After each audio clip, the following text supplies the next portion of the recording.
Kolkata football লিগে গড়াপেটা খিদিরপুর ও মেসারার্সের বিরুদ্ধে অভিযোগ। ফুটবলার ও কোচের বিরুদ্ধে গড়াপেটার অভিযোগ।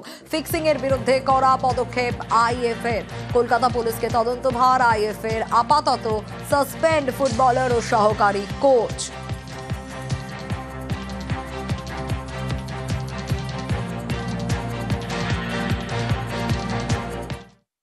যেহেতু এই ক্লাবগুলোর এগেনস্টে ফিক্সিং এর তথ্য আমরা পেয়েছি, সেই জন্য এই প্লেয়ারগুলোকে আমরা সবাই এবং এই অ্যাসিস্ট্যান্ট কোচকে টেম্পোরারি ব্যানের আওতায় এনেছি এবং পুলিশকে ইনভেস্টিগেট করতে পাঠিয়েছি।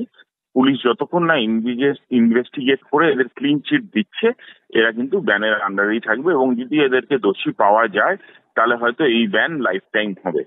এবং আমরা যদি কোনোভাবে অনুভব করি যে ক্লাবেরও এই ফিক্সিং এর মধ্যে জড়িয়ে আছে কোনোভাবে ক্লাবরা, তাহলে তাদের এগেনস্টেও কিন্তু ডিসিপ্লিনারি অ্যাকশন হবে। আমরা দায়িত্ব দিচ্ছি ক্যালকাটা পুলিশকে এই ব্যাপারটা খতিয়ে দেখার জন্য।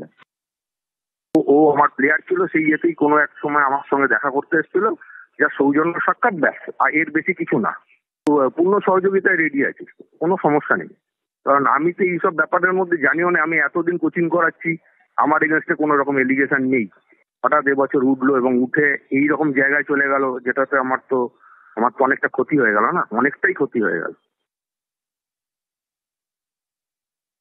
ওকে যেটা বলা হচ্ছে যে ও অনেকগুলো ম্যাচেস খেলেছে, বাট এটা হয়নি, কারণ ওরা জাস্ট দুটো ম্যাচই এখনো অব্দিও ম্যাচ টাইম পেয়েছিল। এফএ আমাদেরকে জানালো, তো আমরাও সেটা নিয়ে এখন ক্লাব ডিসিশন নিয়েছে, এটা আমরাও অলরেডি এটাকে নিয়ে চিন্তা ভাবনা করছি। শতাব্দী প্রাচীন ক্লাবের জন্য এটা একটা বিশাল ধাক্কা আমাদের কাছে, তো সেই ধাক্কাটা আমরা নিশ্চয়ই নর্মাল ভাবে নেবো না, এবং তার জন্য আমরা সেটা কিভাবে কি উত্তর দেওয়া যায়, যদি অবশ্যই আইএফএ আমাদেরকে কিছু জিজ্ঞেস করে বা উত্তর দিতে বলে, আমরা তার অ্যান্সার অবশ্যই দেবো।